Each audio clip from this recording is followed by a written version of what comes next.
That would be for a balanced risk, medium risk kind of investor, which most people we come across typically are. So at 60, Maggie had £500,000 saved in her pension pots. And by the time she turned 90, she'd be facing a £137,000 there or thereabouts shortfall, keeping some income flowing in the meantime whilst easing into full retirement. Now, do you think that £500,000 is going to be enough to retire on at 60? Well, for some it might well be, but for others it could be a fast track actually to running out of money right when you need it most. Retiring at 60 or even earlier is a huge dream for many people. But here's the question: would £500,000 be your golden ticket, or could it be a costly miscalculation? And here's what most people don't consider. £500,000 might stretch far in one situation, but it might shrink fast in another. Your lifestyle, your health, whether you're married or you're single, it all changes the maths. And here's one overlooked factor that can make or break your retirement plan. Most people never actually see this one coming. I'll show you exactly what it is in just a moment. Now, I've spent 40 years helping people retire with confidence, witnessing both inspiring success stories and important lessons along the way. Today, we're diving into what factors determine whether £500,000 is enough for Maggie, a single person looking to retire at 60. We're going to explore how far that money really will go and the key considerations to ensure that she does not run out of money sooner than expected. So let's get right into it. Now, for this case study, we're going to assume a 2% annual inflation rate because that's in line with the government's long-term target, and a medium investment growth rate of 4%. That would be for a balanced risk, medium risk kind of investor, which most people we come across typically are. We're also going to assume that her full state pension will kick in from age 67. Now let's talk about life expectancy. Well, obviously we couldn't predict Maggie's exact best before date, but for planning purposes we ran the numbers through to age 90 because that's roughly the benchmark suggested by the lovely people at the Office for National Statistics. Quick heads up, all these figures were based on the assumptions just mentioned, and if you're thinking, whoa, what on earth were those again? Well, hey, feel free to rewind a wee bit. And just a reminder, in real life, things like inflation, investment returns, and pensions don't stick to the script, so flexibility is key. If you're unsure whether these assumptions fit your particular situation, that is not a problem. If we work together on your plan, we would adjust every variable to see how different scenarios would affect your particular outcome. And we'll highlight what really moved the needle and fine-tune everything to your own personal goals and feelings. Enough of that, let's dive into Maggie's actual numbers. Maggie's retirement plan was a typical one for many people nearing their 60s. She had a sizable pension pot, a paid-off home, and the desire to live comfortably and enjoy more time with family and friends. Now, she thought she had everything pretty much figured out, but a deep dive into her finances revealed that in fact she did not. So at 60, Maggie had £500,000 saved in her pension pots. Like many people at this stage, she had an idea of how much she needed to live comfortably, and she thought £3,000 a month net after taxes from age 60 to 75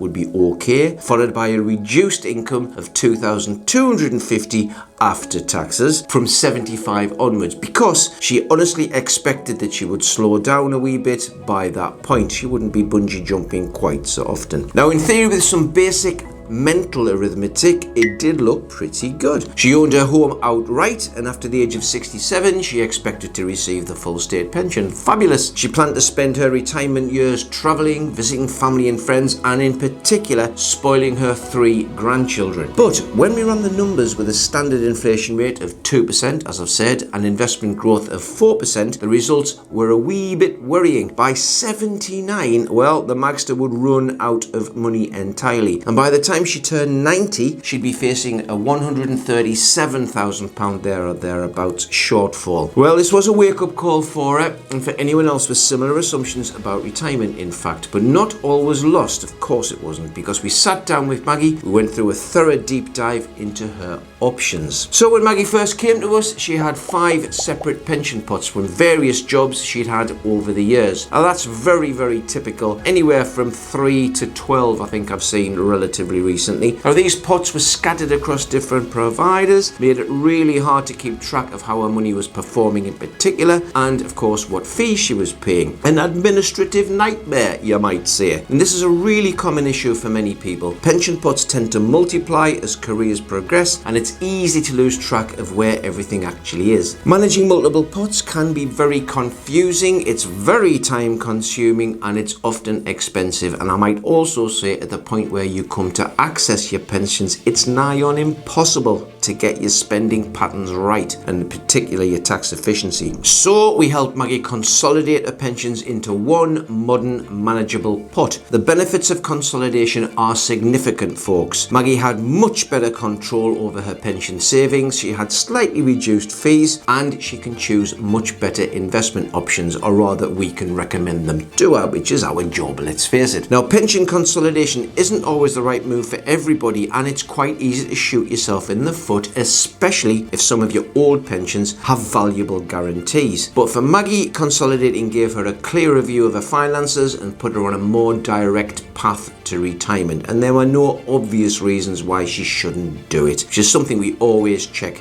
during our free reviews. Now, one of the first discussions we had was whether Maggie was prepared to downsize, either now or in the future. She'd spent a lot of time in her property, that's where she'd ploughed her money. Was she prepared to use it if there was a gap to be filled? She owned a nice 3-bedroom detached house, and we asked her to consider whether she would buy a smaller property which could unlock enough equity to cover any shortfall which did appear. And it sounded like a simple and relatively logical solution. It might do for you too. Sell her home, reduce her monthly expenses by moving into a more affordable property, and use the proceeds to fill the gap in our retirement funds. After researching the local property market and crunching the numbers, it became really clear that actually the cost of downsizing wasn't as much of a relief as she had hoped for. The price of a bungalow in her area, in fact, was pretty high, and the equity she'd free up from selling her current home wasn't anywhere near substantial enough to make up for her deficit, or at least to be able to rely upon it. This is really common, folks, when you're looking to downsize. We often see it with our clients. They assume that downsizing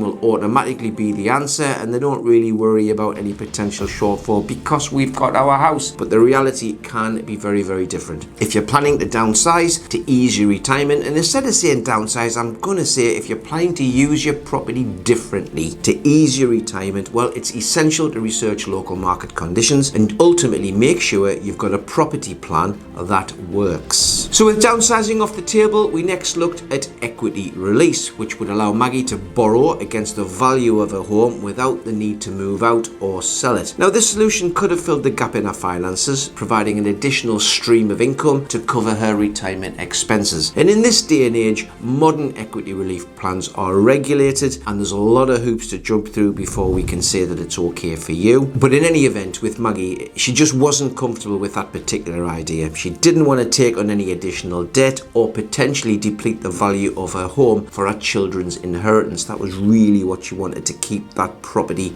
or a property for. Now, it's a common concern that we hear from clients, and for many people, their home isn't just a place to live. Actually, it's a crucial part of their long-term plans. It's a massive part of their family journey. So for emotional reasons, it's an important financial safety net for many of our clients. But equity release can be a useful tool for some people. It's not for everyone though. Now, it's essential to weigh up the pros and cons very, very carefully, because yes, you could end up with more income in retirement, but you'll also need to consider interest charges and the long-term impact on your wealth, your estate, if you like. Let's talk for a second about inheritance. She was lucky, Maggie, that our mum was still alive, but as difficult as it is to think about, we did ask her to have a conversation about whether she might receive any inheritance at some point. Now, if Maggie's mum June was able to leave something to her, the estate would be shared actually between Maggie and her two sisters. One crucial issue Maggie had discussed with her mum was the potential cost of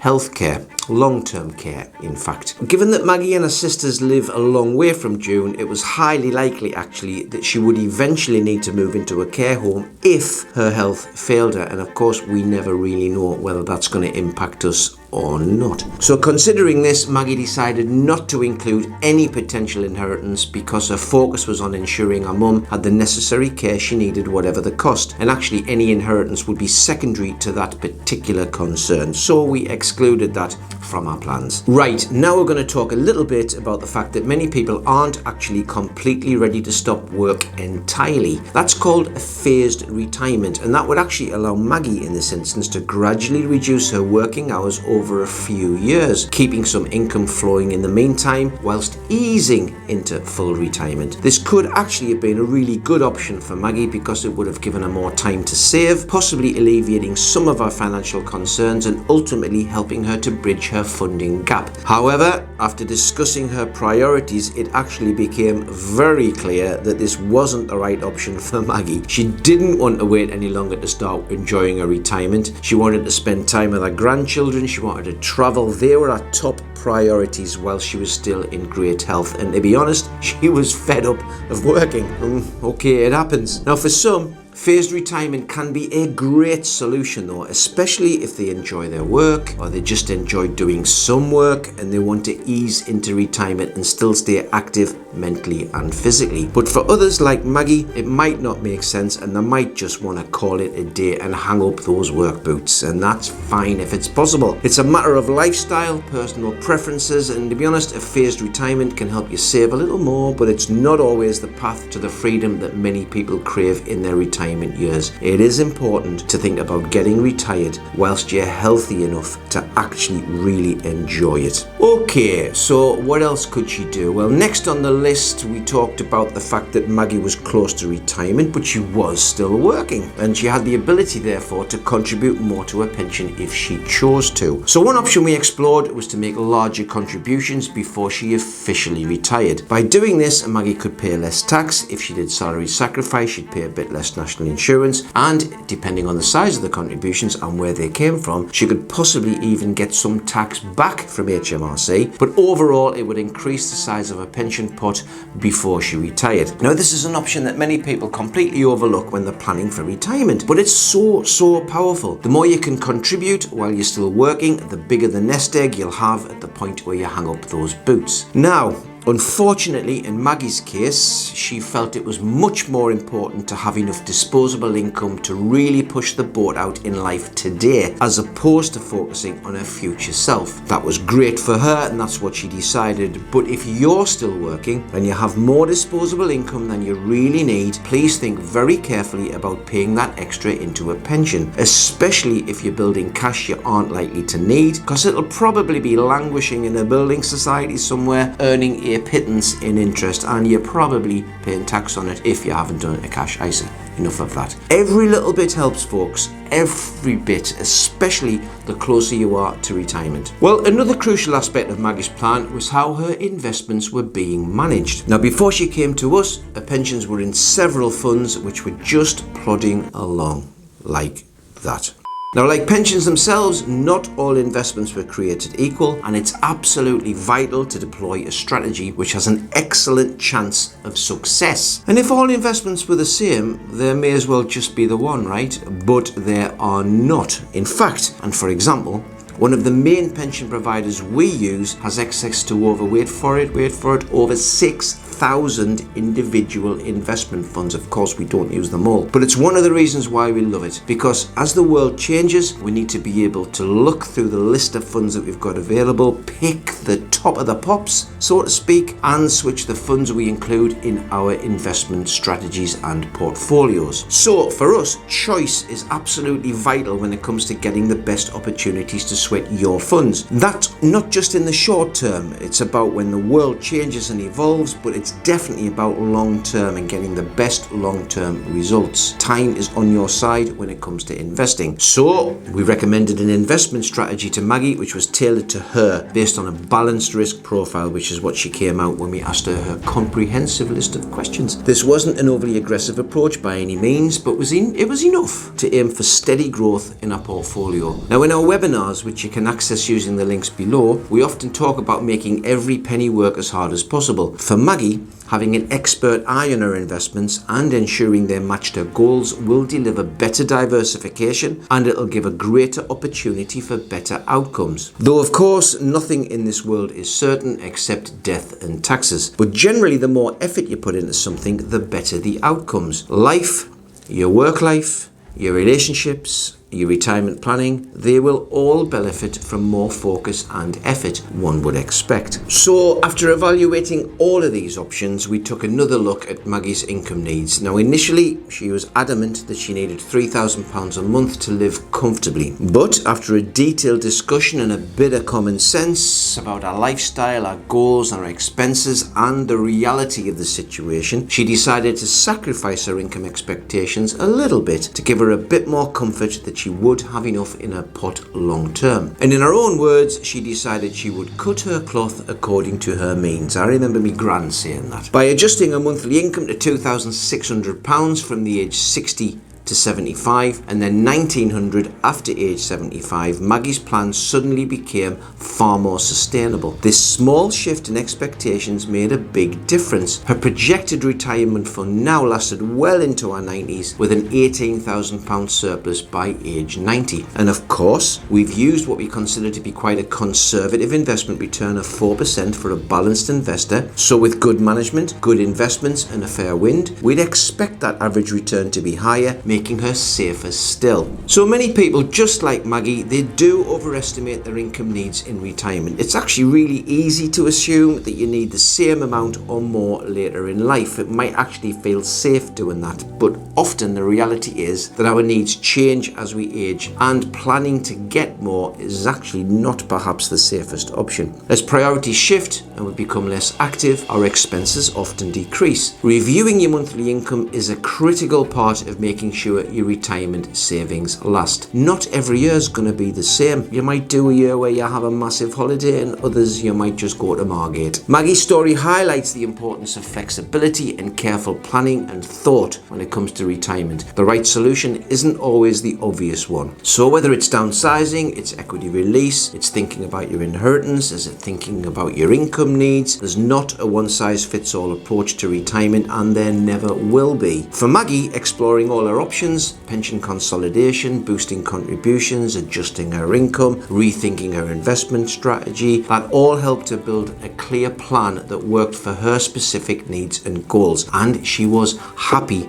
and actually breathes a bit of a sigh of relief that she had a plan in the first place. So what's the takeaway for you? Well, take the time to review your own situation, explore all the options available, put some effort and time into it and some thought. Whether you're planning to retire soon or you're just starting to think about it, well, there's no better time to get a clear picture about your future. You do need one. Retirement planning isn't a one-time task either. It's a process that evolves as your needs change, and really, you should never stop. But you got to start in the first place. By staying flexible, exploring different options and seeking expert advice, you can create a retirement plan that allows you to live comfortably and confidently. If you're unsure where to start or you need some expert guidance, we are here for you. Our team is offering a free financial review worth over £800, and there's absolutely no obligation to become a client. It's the perfect opportunity to gain some clarity about your financial future and ensure your retirement plan is actually on the right track. And if it isn't, how to get it on the right track. So please click the link in the description, or there's a button on screen now to take the first step towards a more secure and fulfilling retirement. Now, if Maggie's story resonates with you, maybe it's time to take a closer look at your own retirement plan. Are you using your pension effectively? Have you considered all your options for downsizing, equity release, boosting your pension contributions, or using your assets differently? And are your investments working hard enough to ensure a comfortable future? I don't come across many people who understand what they're invested in or actually how it's performed. We generally open their eyes to a lot of things. Now, if you're unsure or you need guidance, it's worth reaching out for a comprehensive review. The earlier you start, the more time you're going to have to make good informed decisions, and that can really shape a secure, fulfilling retirement. If you had just a few years left to secure your retirement, would you know what to do? So, is £500,000 really enough to retire on at 60? Well, I guess the short answer is yes, it's definitely possible. But here's the deal. For singles, it's doable, but you'll need to be on top of things. You'll need to think lean budgeting, smart investing, and careful planning. If you've got a partner, well, you've got a bit more wiggle room. Why is that? You've got shared living expenses, you've got 2 state pensions. That can all give you some breathing space. But please don't get too comfortable, because having a solid strategy is key no matter what your circumstances. Now, we've covered a few case studies focusing on couples, so be sure to check those out, because here's the truth: retirement isn't just about how much you have, it's about how well you use it. If you manage your money wisely and let it work for you, £500,000 or even less actually can absolutely go the distance. But here's the kicker: the real advantage comes from starting early, starting to save early, and starting to plan early. And the earlier you begin to build your pension pot, the more time your money has to grow. That's the power of compound growth. It's not magic, but it's pretty close. And if you're unsure where to start, how to make the most of your options, seeking professional advice will be a game changer. It's not just about saving more, by the way. It's about investing smarter, using tax advantages, and building a plan tailored to you. But here's the good news: if you plan smart, if you make intentional moves, and you start early, 500,000 can absolutely be enough to build a secure, fulfilling retirement. So now that we've covered how 500,000 can set you up for retirement, there's one more thing to consider: when you retire. Timing is absolutely crucial to stretching your savings and maximizing your benefits. So in the next video, I'm going to reveal the best month to retire so you can make your money work harder for you. Click the video right here to find out the ideal time to make your move, and I look forward to seeing you there.